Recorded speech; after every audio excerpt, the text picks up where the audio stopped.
तर आज होता पावभाजीचा बेत. तर एवढा मोठा घाट मी कशासाठी घातला ते तुम्हाला मी पुढे व्हिडिओमध्ये सांगेनच. तर अशी हॉटेलसारखी यम्मी आणि छान आणि कलरलाही एकदम लाल अशी पावभाजी कशी बनवायची ते तुम्हाला मी सांगते. त्यासाठी मी घेतले होते बटाटे, टमॅटो, सिमला मिरची, फ्लॉवर आणि बीट हे सर्व मी एकत्र धुवून स्वच्छ कापून घेतले होते. तर या ठिकाणी मी सर्व भाज्या घेतल्या होत्या.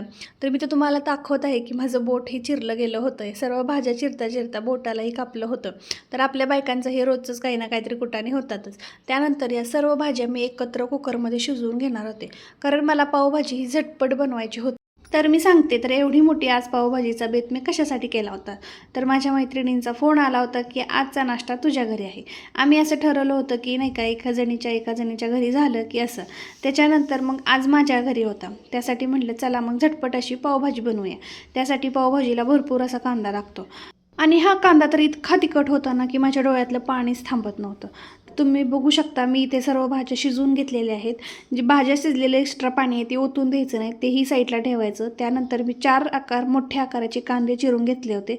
त्यानंतर सर्व भाज्या एकदम बारीक अशा मॅश करून घ्यायच्या. त्या जर चांगल्या शिजल्या ना तर पटकन मॅश होतात. त्यानंतर मोठं पातेलं घेतलं होतं, कारण माझ्याकडं तेवढंच सगळ्यात मोठं होतं. त्याच्यानंतर त्याच्यामध्ये तेल टाकायचं. तेल हे चांगलं कडकडीत तापून द्यायचं आणि त्याच्यामध्ये कांदा टाकून द्यायचा. कांदा हा चांगला लाल तपकिरी होईपर्यंत परतून घ्यायचा. त्याच्यामध्ये मी परत आपले लसूण खोबरं थोडंसं टाकलं होतं आणि घरगुती मसाले टाकले होते. आपला घरचा कांदा लसूण मसाला, हळद आणि पावभाजी मसाला असे मी बरेचसे मसाले त्याच्यामध्ये टाकले होते. त्यानंतर मसाला जोपर्यंत कच्चापणा सोडत नाही आणि तेल चांगलं मसाल्याला सुटत नाही तोपर्यंत मसाला परतत राहायचा. त्याच्यानंतर ती ग्रेव्ही आहे ती पावभाजीची त्याच्यामध्ये मी ओतून दिली होती आणि वरून मस्त अशी कोथिंबीरनं सजवलं होतं. तर त्यानंतर 5-10 मिनटं पावभाजी शिजवून द्यायची.